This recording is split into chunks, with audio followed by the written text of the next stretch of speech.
Okay. Good morning, everyone. Good morning, Ms. Davis. And morning. It's such an honor to have Lily.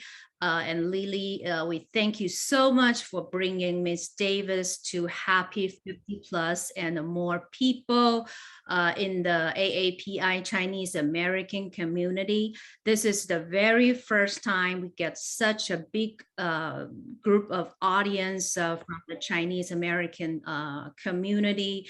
And to have the honor to speak and listen directly face to face with Ms. Patti Davis. So I just want to remind all the participants, please keep yourself muted throughout this session. We are going to record the whole session, and later we are going to upload and share to our Happy 50 Plus YouTube channel. Okay, if you have any questions you want to ask Lily or ask Ms. Davis, please type in our chat room. Okay, so let's give the warmest welcome to Ms. Lily Liu and Ms. Patti Davis. Thank you. Amanda, thank you so much. My name is Lily Liu, and my Chinese name is Liu Yijun. I was on an event last fall with Ms. Patti Davis, and she was such a beautiful storyteller. I am the daughter of a mother who has had Parkinson's for 40 years and now has a little bit of Parkinson's dementia. So after the event, I said to myself, our Chinese American community needs to hear the wise things that Ms. Davis has been teaching us all, especially now that she has a new book out called Floating in the Deep End. And so when I extended the invitation to her and then Happy 50 Plus agreed, I was so grateful. So first, Amanda and your team, thank you so much for making this event available to our Chinese American community. Please let me greet Ms. Davis first. Thank you. Good morning. Good morning. Thank you so much for having me. Oh, it's our honor to have you join us, especially today on such an auspicious day, President's Day. As we remember your late father and mother, they were such friends of the Chinese American community. As I had said, I am the caregiver for my mother. So today we're actually just talking as two children of parents who have had Alzheimer's or will have dementia. And so would you please kindly give us the context? All we remember is that important letter that came out in 1994. Please share some of your memories of that. Well, my father was diagnosed with Alzheimer's in 1994. At that time, it was a disease that many people had, everyone knew about, but no one was talking about. And he, of course, released a letter announcing that he had it and spoke about now entering the twilight of his life. That twilight ended up being a decade.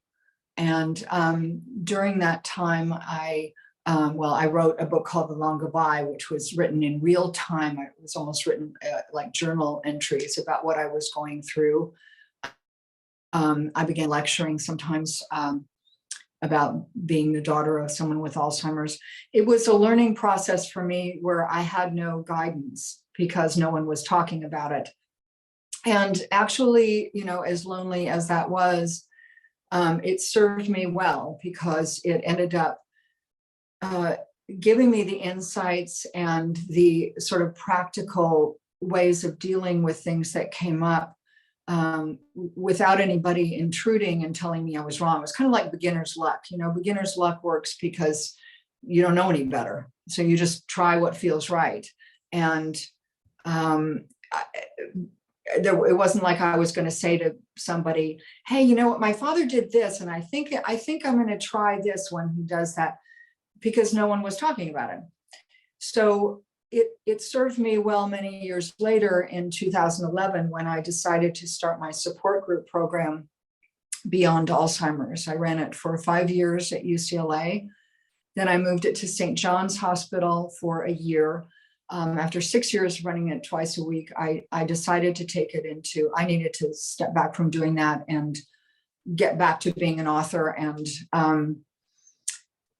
I decided to take it to a new phase and license it to hospitals, which is, it's still available to be licensed. Geisinger Hospital in Medical Center in Pennsylvania licensed it. Cleveland Clinic in Las Vegas licensed it. I got a number of no's, but mostly for the same reason, saying, well, it's not in our budget. It doesn't cost much to run this group, by the way. And it just sort of solidified for me that caregivers are not given the care that they need from the medical establishment. By the way, when I conceived of this support group program, I decided I was only going to run it, I would only allow it to be run in hospitals. And that's true for the licensing also. If someone wanted to license it and run it out of, I don't know, the basement of a church, I would certainly encourage them to start a support group, but it can't be this one. This has to run at hospitals. I want the medical establishment to extend itself to caregivers. And I also want caregivers to find some kind of comfort and healing in this scary environment of medicine, which is where they got the diagnosis that they feared of their loved one. So, you know, it has to be in that environment, in my opinion. Having not achieved, at least yet, my goal of having Beyond Alzheimer's be like the AA of caregiver support groups and be everywhere, I decided to write a book about Beyond Alzheimer's and the principles and the insights and the practical suggestions that are in that support group. So Floating in the Deep End is a handbook for caregivers. It's very well organized for that. And it is also part memoir, because if I'm going to advise you and I'm going to tell you, hey, this maybe is a good thing for you to try, or try looking at something this way, you need to know where I came up with that it didn't just, I'm not just throwing out stuff, you know? So it is both a personal story and a practical guide. Well, that's why when I bought my copy, as I had said to you before, I literally put many stickies in it because, number one, the practical tips were so useful to explain what exactly dementia is. And then also the parts that I had the most stickies on was the authenticity of your storytelling of what the toll was and the happy times on you as a family caregiver. Mm-hmm. So let me repeat the name of the newest book, which came out last fall, Floating in the Deep End, How Caregivers Can See Beyond Alzheimer's. See, that's why we love you, is you're actually taking the voice and the actions of a family caregiver. May we step back real quick and think about 3 tips that you would give us as family caregivers of someone who's early dementia, because I think I must say it this way. We in the Chinese community have this concept of saving face, not right? So many people may not wish to have it publicly known that our loved one might have beginning dementia. So if you could give us 3 tips and then also share that wonderful anecdote about the barking dog. Well, it's not just Chinese people who don't want to admit that their loved one has dementia. I mean, I ran a support group for 6 years, so trust me that it spans every culture, and you know, that's a common thing. But it's not a good idea, because people sense that there is something wrong with an individual, that they're, especially if that person is still in the workplace or even just interacting with friends, people can see that there's something wrong. And so they don't know, has this person started drinking? Are they taking drugs? Or, I mean, they don't know, right? So it's a lot cleaner to just tell people. Also, I would say that a really good practice early on is to kind of assess what your relationship is with that person, especially if it's a parent. I've often said to people, before asking what you should do in a situation, ask who you are being in that situation. If it's a parent, and I mean, lucky you if you had a brilliant relationship with that parent and everything's loving and sweet. That's not the majority of people. There is a whole realm of things that, you know, histories of families that include problems. So if you're still that, resentful teenager, you might want to, this would be a good time to look at that.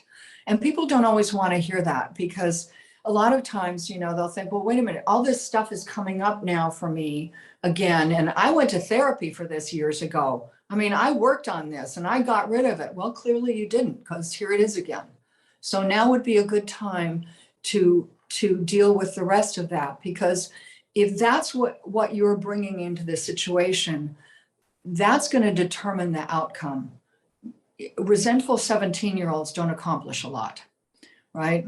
So that's one of the things that's different about my support group, is that I wanted to go deeper, and I wanted people to look at who they are and what they are bringing into the situation, before really saying, well, how do I deal with this? Form will always follow content. So let's look at the content first. Also, I would say you obviously are going to have to make decisions about this, but don't make decisions about what you think is going to happen with that person, right? Well, they're okay now, so probably it'll take like a year for them to get worse. You don't know that. They could get worse in a week. They could maybe not get worse for a year. You don't know that.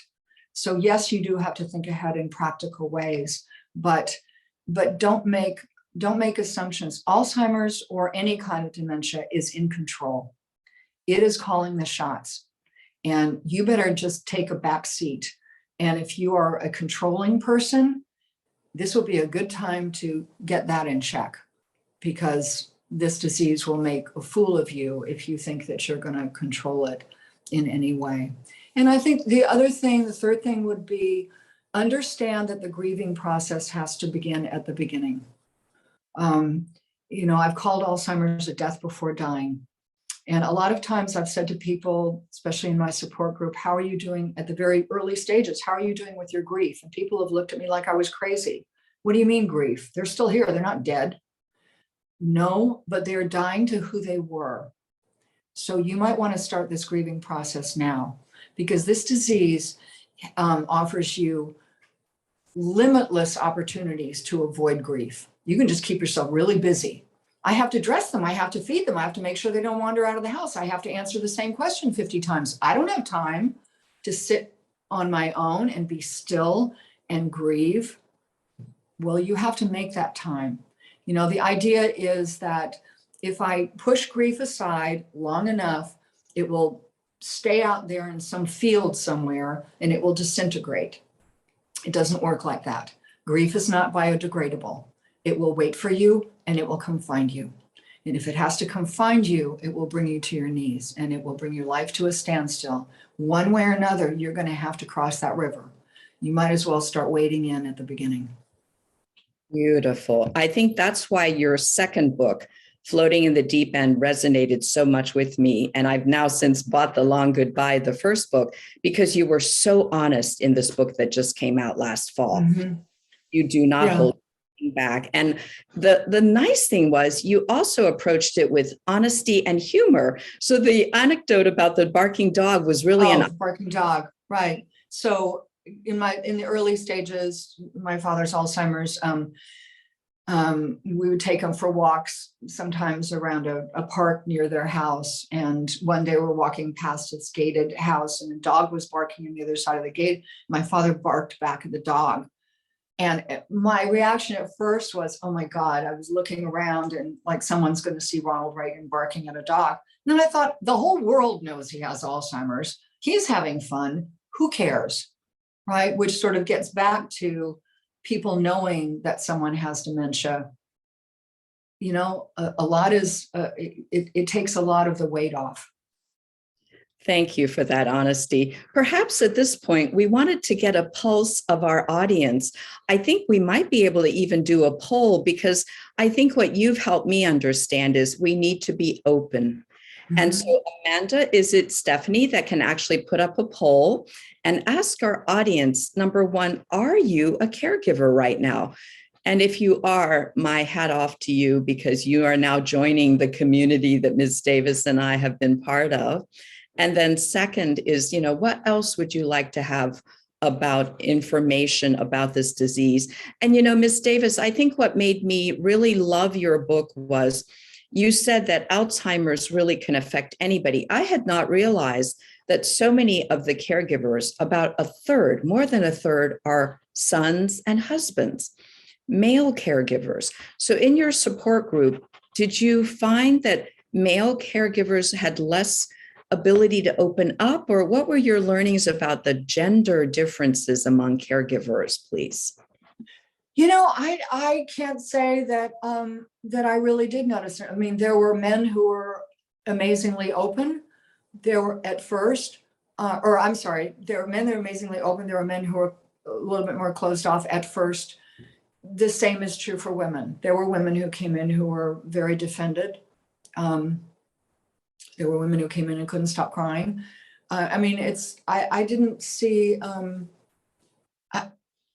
I didn't see really any difference. I think the act of coming to a support group and saying, I need help, I need guidance, says a lot about a person. I mean, that speaks to their desire to make sense of the journey that they're on. Is the book then, well, first I must ask you, because I love the title, Floating in the Deep End. Teach me where you came up with that beautiful description about how you were feeling. So my editors early on, it was initially when I submitted, I think I like 40, 50 pages to them, and we, I had a book deal, and it was called Seeing Beyond Alzheimer's. And they said, you know what, I think we can put Beyond Alzheimer's in the subtitle, but you need a more lyrical title. So water is a very important element to me.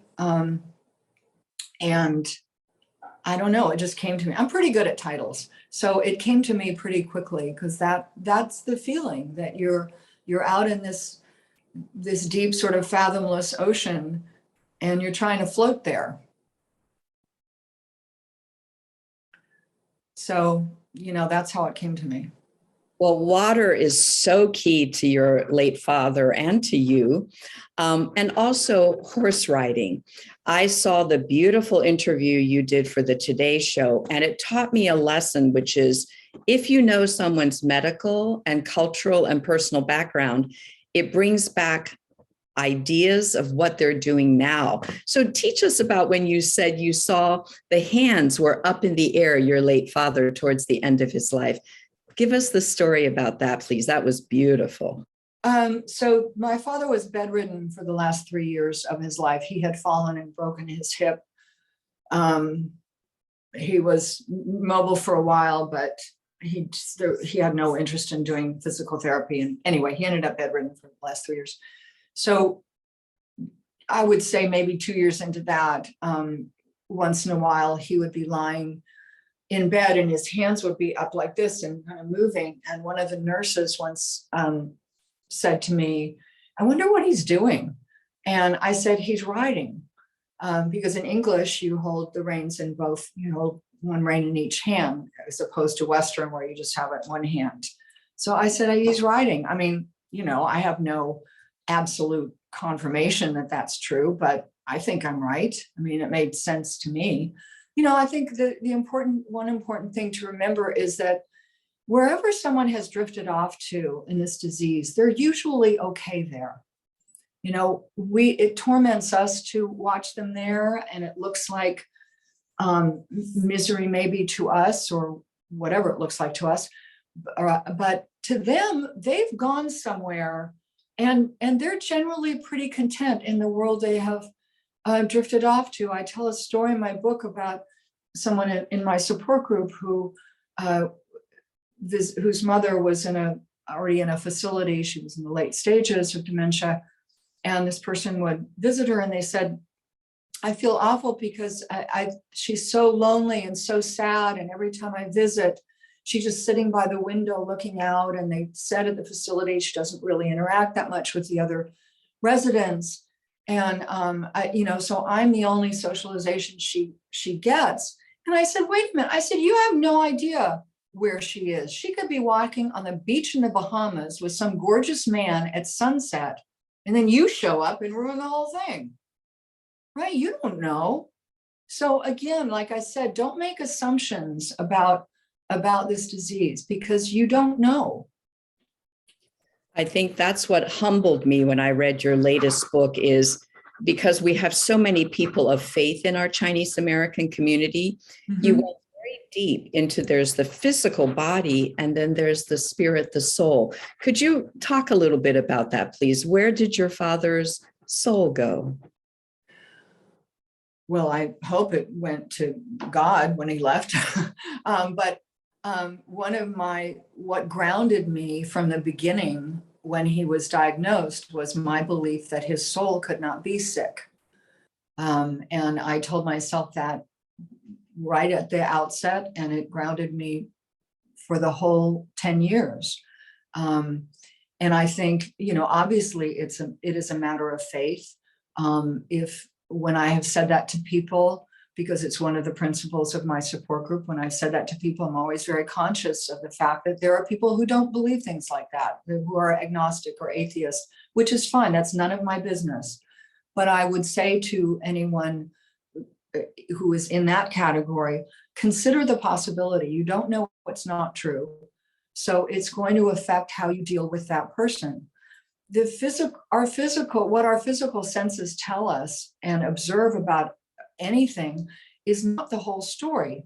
People decided the earth was flat because they looked out and their eyes told them that the boat just fell off the edge of the water, right? So we know that's not true. At least I hope that most people know that the earth is not flat. These days, I'm not so sure what people know, but most people know that the earth is not flat.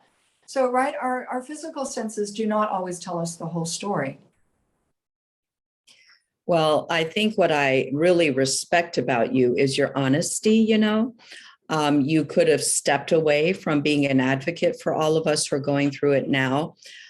Could you tell the story? Because I think at the end, the very last moment of your late father's life, how he came back, his eyes. Because I do notice when I see folks with Alzheimer's, dementia, their eyes look different. Mm-hmm. That story of how he snapped back. Please share that, because I think a lot of us would benefit from that story. That really was my proof that my belief that his soul couldn't be sick was true. Before he died, I would say like for probably a week before he died, his eyes hadn't really opened at all. And probably for about a year prior to that, his eyes weren't blue anymore. They were they'd faded to this sort of grayish blue, and they were quite distant, as there is a look to Alzheimer's, and they'd been distant for a while, but they hadn't even been blue. And a moment before he died, he opened his eyes. They were blue again. He looked at my mother with full awareness. I mean, he showed up, he was there. And then he closed his eyes and he passed. And I thought I was just in the presence of a miracle. And I was also in the presence of confirmation that the belief and the faith that I had hung on to for this decade was true, because there was his soul and it showed up a moment before he died. And I had asked the nurse the night before, because we didn't know if he'd make it through the night. And my brother Ron was flying back from a vacation in Hawaii in the middle of the night. And I think he waited for him. But anyway, we didn't know if he'd make it through the night. And I asked the nurse the night before, do you think that something will happen before he dies? I've heard of, people coming back right before they die. And she said, I think he's too far gone. I don't think so. But he did. That story always brings tears to my eyes when I read it. And when you tell it, thank you for that. Sure. We must be realistic though, right? When someone is sitting in front of us, asking again and again the same question, or saying that I haven't eaten yet, and they just ate a full meal, Any tips on how to actually handle something like that? That was what was so valuable about your latest book, Floating in the Deep End. It had practical tips. Right. So, well, first of all, I want to say, if you are annoyed by that, don't get mad at yourself. It's annoying. I think Buddha would be annoyed if he were in that situation. It's annoying. But what usually works is to change the scenery. If you're sitting in a room and that person thinks that they, need to have breakfast and they just had breakfast, get them up, go take them out to the garden, go take them out to another room, change the scenery. You have to remember that with dementia, every moment's new. So if they're seeing something different, they're going to relate to that. Now, it doesn't always work. Sometimes people are stuck in a loop. But if that doesn't work, then try another room. It usually works because you're giving them other input to focus on. That's very wise. I will remember that. We have folks joining us from all across the United States. This topic really resonates. I will invite anybody who would like to ask a question in either English or Chinese to start putting it in the chat, because we will have a chance to speak directly with questions to Ms. Davis. And then I'd like to ask Ms. Davis right now, I will be honest that in the Chinese American community, we're sort of underserved in language, And so what I loved about your latest book was you took everything as a guidebook concept. You literally break down what dementias there are. So I always get confused when people say, what's Alzheimer's and what's dementia? One of them is the overarching. Help us with that, please. Yeah. And, I still try to, help people privately. And I'm always shocked when someone asks me a question like that, because I think it would have taken the doctor 5 minutes to explain this to you. Why don't they explain this to people? And it's infuriating to me. So, and I do have a whole chapter where I give you the whole breakdown of different types of dementia. So the chapter heading, if you will, is dementia. And underneath that is vascular dementia, is Lewy body dementia, which is a combination of Parkinson's and dementia. Lewy body dementia is very different from Alzheimer's. It's what Robin Williams had, and it's very brutal. There's frontotemporal dementia, which usually strikes people before the age of 50 or around 50. It's also extremely different than Alzheimer's and is a complete personality transformation. Behaviorally, it's quite devastating. There's something called Creutzfeldt-Jacobson disease, which has been called Alzheimer's on steroids. It is Alzheimer's, but it moves at like lightning speed. I think I've gotten most of everything. But anyway, there's a whole chapter where it breaks this down. So Alzheimer's, when they rule out everything else, Alzheimer's is the diagnosis. The mistake that a lot of people make is they go to their internist for a diagnosis. And he just goes, he looks at the symptoms, he goes, Alzheimer's. And then they give them Aricept. Well, if it's Lewy body dementia, they shouldn't be given Aricept. And there were instances in the support group where someone described symptoms that sounded like Lewy body dementia and said it had been diagnosed as Alzheimer's. Their parent had been given Aricept. We strongly suggested that they get another opinion from a neurologist. It's really important that you get a diagnosis from a neurologist. And it turned out to be Lewy body dementia. Yes, I think I'm going to take a drink of water only because this has been such a rich discussion. Just a quick question then. If we were to have the issue of having a parent or a spouse with Alzheimer's, and then we think what lies ahead in the genetic pool, if it's a parent and I start getting scared, what would you say to me about my fear of what might lie ahead, please? I would tell you that your fear is not going to help you. So I think, my approach to fear is not to go, okay, well, I can't feel like that. You feel as you feel. but it's instead to go to sort of talk to that fear and go, okay, thank you for sharing. I know I have a fear response for reasons, because sometimes there's a reason to fear. This is not one of them. The genetics when it comes to dementia are sort of all over the place.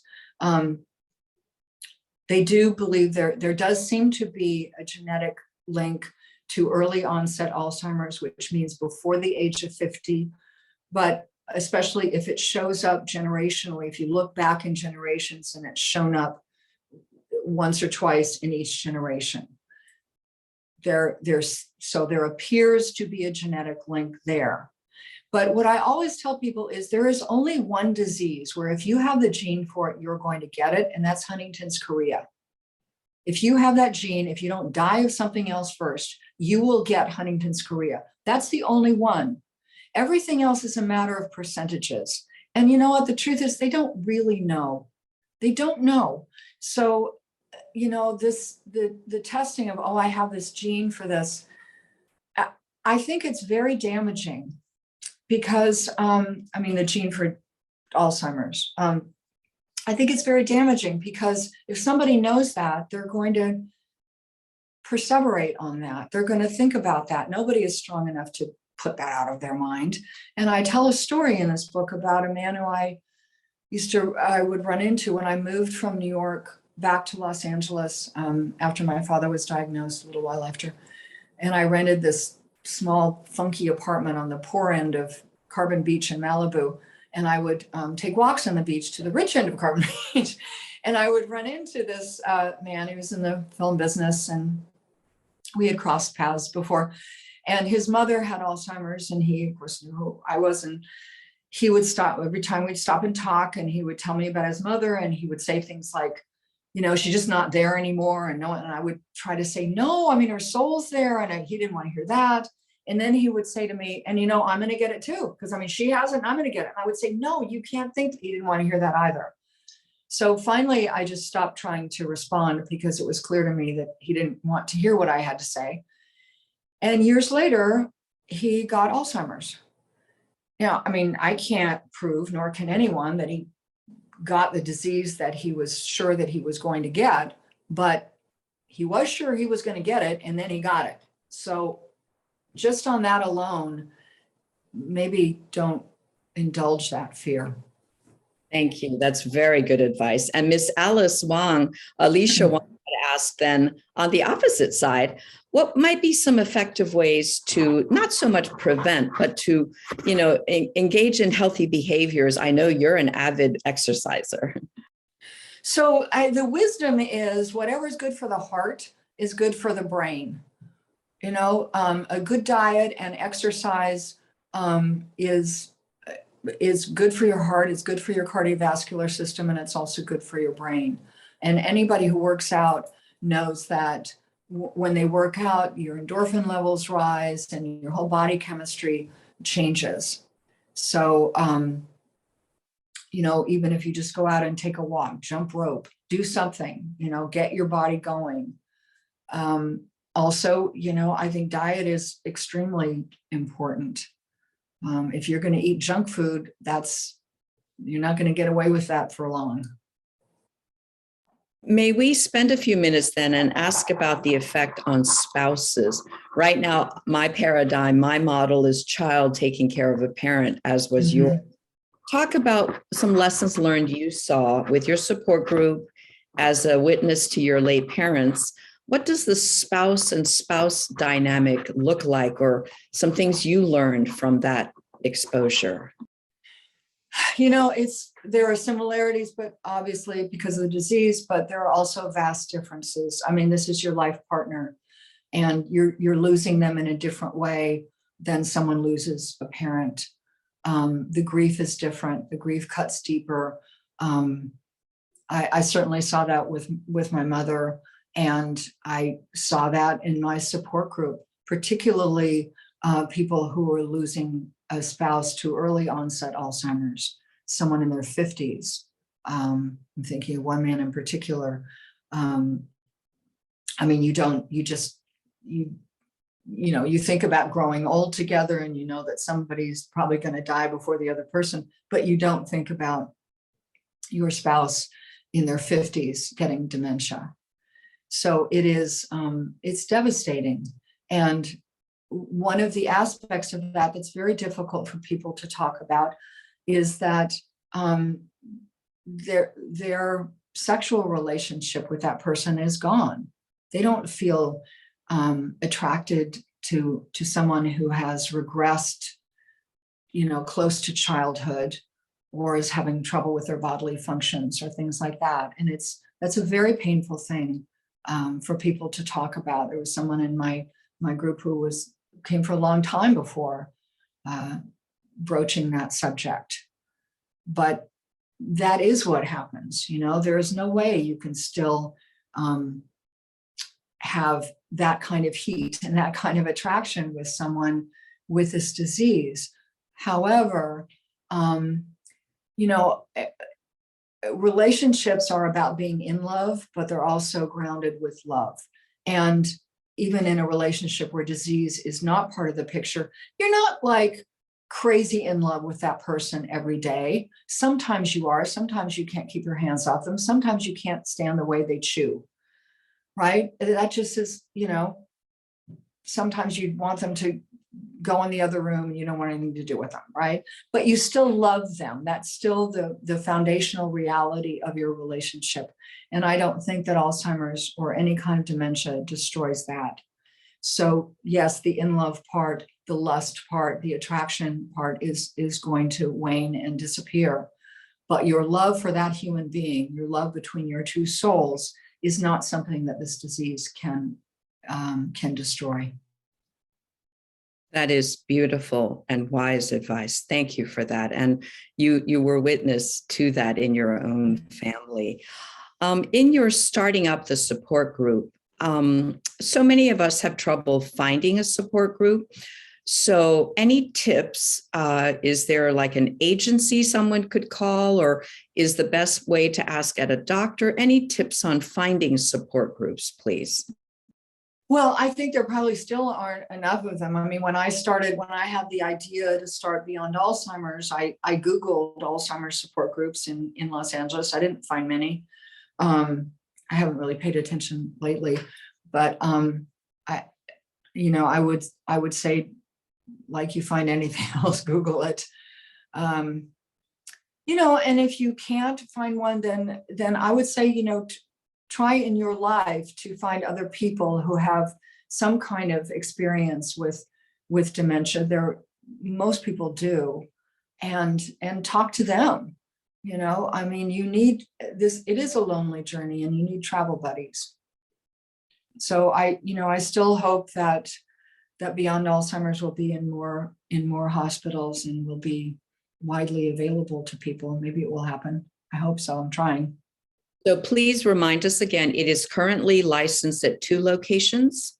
Yes, at Cleveland Clinic in Las Vegas and Geisinger. I'm not sure with COVID, what the status is, but so I'm working on it. So hopefully it will be licensed more places. Thank you. I think we need one in the Chinese community. We'll have to explore that. Yeah, give us 3 points of why someone could benefit from going to a support group then, please. Well, I think you don't feel as lonely. You feel that your experiences aren't unique to you, that other people also share the same thing. And you can get guidance for things that you need guidance for. There are people in a room full of people. There are people who are in the latter, whose loved ones are in the latter stages or just starting out. And so you get help, not just from the facilitators, but from other people in that group. I think when I learned about your latest book, Floating in the Deep End, I was touched in the sense that you lost your late father in 2004, over a decade ago. You could have walked away from all this, and yet you have continued your family's to write the latest happy beyond Alzheimer's, what do you wish for yourself and then for those who will come to this book? Well, I think if you go through something in life and you learn lessons from it, if those friends didn't have any similar experiences. So it just became clear to me that there was a need for this and that people were feeling lost and feeling alone on this journey. So it would seem very selfish to me if I had figured out some things and I had some insights and I could help people. It seemed very selfish to not do that. We're so grateful you did. We are so grateful because, as we all know, Alzheimer's sees no borders, knows no ethnicities. It's a, what's the word, all encompassing. Equal opportunity offender. Equal opportunity offender. Yeah. That's I have known that we're very lucky in the Chinese community because the Chinese local newspapers and the national newspapers always have a literary page. Fukan is what it's called. And so we have seen a rise in people writing about their experiences. So tell us a little bit about your writing of this book. Were there times that it brought you to tears again, remembering something? What is your writing process like? Well, sure. I mean, if I was writing about emotional things, yeah, I sure that I teared up sometimes remembering things. My writing process for anything, whether I'm writing a novel or a nonfiction book, is I don't sit there and stare at the blank screen if nothing's coming right then. I go do something else. I'll go for a hike or go garden or something and let it percolate in my head. So I don't believe in saying I have to sit here in front of my computer screen from 9 to 11, no matter what. To me, that's not productive. So I approach it much more organically. And when I'm working on a book, it's sort of always filtering in my head and thinking, and I'm always thinking of things. And this, I remembered things not that I had forgotten about or blanked out on, but that I hadn't thought of for a while. So it was an interesting journey for me. Well, we benefit from the fact that you have returned to the topic, and we're just so grateful that this book is available now. And a quick question, because the title of your latest book published last fall is, Floating in the Deep End, What the Caregiver Feels, and then how caregivers can see beyond Alzheimer's. Talk to us about what you mean by the beyond. What is it mentally and even physically that you want them to aspire to? Well, as I said, my grounding of my experience was that I didn't believe my father's soul could have Alzheimer's. So the idea of, if you just even consider that as a possibility, you are looking beyond the disease. You are saying this disease is not the whole picture. I have faith that there is something beyond that. But also, I think for the caregiver, there is life beyond Alzheimer's. There is life beyond Alzheimer's while you are a caregiver. If you are a hands-on caregiver like you are, and it takes up a lot of your time and your life, you still need to have a life beyond that. This disease can imprison the caregiver as well as the person who has the disease. And that's not helping anybody out, and I think there's a lot of guilt sometimes for people who are caregivers who, in terms of like going out and having fun or going out to dinner, which obviously with COVID is maybe not the best example, but you know what I mean. Going out and socializing and getting away from letting someone else take care of your loved one and going out and like having a life, and they feel guilty about that. But sacrificing your life isn't helping your loved one. It's not going to slow down the disease. It's not going to make any difference in the disease, right? It's just going to hamper your own life and your own health. So you need to see beyond what seem like prison walls to you. They don't have to be prison walls. I think maybe the best way I can put it is that Alzheimer's or any kind of dementia that you're going through with a loved one is something that you are going through. It's not who you are, right? I mean, you're the daughter of someone with Alzheimer's.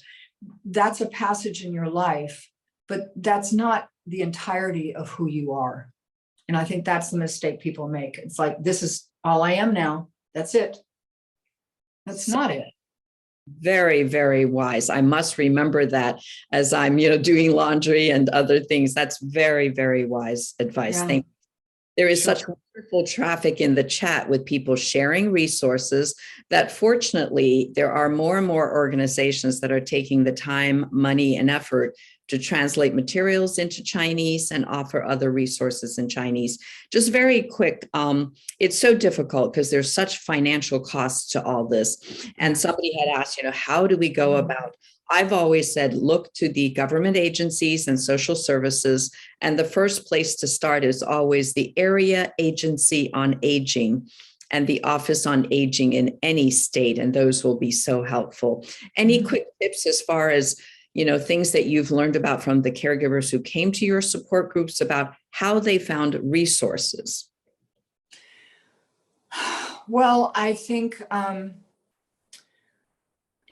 always suggest to people that in terms of outside caregivers that they find an agency, because rather than just an independent person who's a caregiver, because if that independent person gets ill or can't show up or something like that, you don't have anybody. Whereas an agency, first of all, they're insured and they hopefully vet if it's a reputable agency, they vet the person. But also if somebody doesn't show up, then there's a substitute who can come. So I think that's, that's a safer way to go. That's so true. So many things you learn about financial things, private pay, paid agencies. Becoming a caregiver is like a whole new profession. I think that's so true. Just real quick, what would you say about the point at which one should take someone to a doctor for a diagnosis? Any tips? It's really important to get a diagnosis. I mean, I've heard people say, well, I know what's wrong with them. They're forgetting things. They have dementia. And first of all, you don't know what's wrong with them. They might not have dementia. There are things that mimic dementia, B12 deficiency, thyroid issues, a brain tumor. So you don't know what's wrong with them. And secondly, as we were talking about before, you need to know what type of dementia they have, because it matters in terms of what your experience is going to be. And also things like I said, like Aricept, if they have Lewy body dementia, they should not be taking Aricept, which is handed out like candy, by the way. So it's, I would say right at the beginning, you need to get a diagnosis. COVID has made everything so difficult, added another layer of complexity. Yeah. In your 10 years with your late father, did anyone use technology? Were there ways that you all might have monitored him with, cameras or anything? Any tips about the use of technology? I know it was early on, but any tech tips that you had used? No, because by the time he was bedridden, he needed nursing care. So there was always physically somebody there. But, there are baby cameras that you can put in someone's room so you can monitor them on a video. I mean, there's certainly ways to do that, but and I think those were available at that time too, but at that point he needed round the clock nursing care. So there was always a nurse there. Thank you. This has been such a rich, and we could continue this forever, because the most important thing is you speak with such honesty, and that's important. And number two, you speak with such love. May I, as a final question, ask you, what was your fondest memory of your father before he had Alzheimer's? And then what is a fond memory of that 10-year period when he was, with Alzheimer's? Just to you as a child or you as a young woman, and then a fond memory of the time in those 10 years between 1994 and 2004, please. Well, I would say probably the older memories are swimming in the ocean with him. No one else really wanted to go out there in big waves, and I was scared too, but I wanted him to be proud of me, and I wanted to tackle those waves. And I learned a lot about life out in the ocean with him. He would tell me that if a wave is coming at you and it's starting to crest so that you can't really go up through the top of it and come down the backside, if it's a little bit past that and it's going to crash on you, you dive down underneath to where the water is still and you let it go past you, and then you come up on the other side. I mean, metaphorically, these are great sort of life lessons. And so I would say that, I mean, obviously horseback riding too, but my mind immediately goes to the ocean. And I think in the 10 years, maybe the day that, and I've written about this, the day that it had rained and the rain had stopped, and I was sitting with him outside at my parents' house, and it's way up on a hill, and there was a view of the city, and it looked really lovely, and there were clouds and sun over the city, and my father said, he does good work. And I just took a guess, and I said, who? God? And he looked at me, and there was just one of those moments of kind of clarity, and he said, yes. So there are other sweet memories, but that comes to mind. Thank you so much. I'm in tears right now just because of your honesty and authenticity as a family caregiver advocate. We thank you, first of all, for everything you've done and will continue to do, especially as a very, very well-regarded advocate for us family caregivers.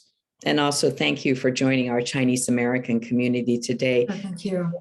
Turn it back to Amanda as the CEO of Happy 50 Plus. Will you just say two words to give us hope as we're on this caregiving journey as Chinese Americans, please?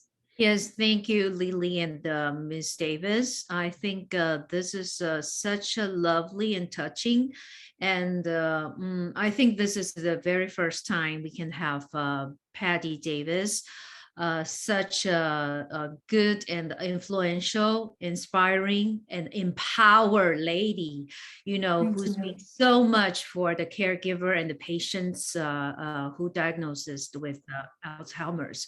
And as a Happy 50 Plus, we have a mission to support the Chinese American and the AAPI older adult community. And we hope we can do more. And just like I mentioned to some of our members and followers, this session, this interview, this President's Day's special presentation is a kickoff of the series of the dementia caring, sessions we are going to do.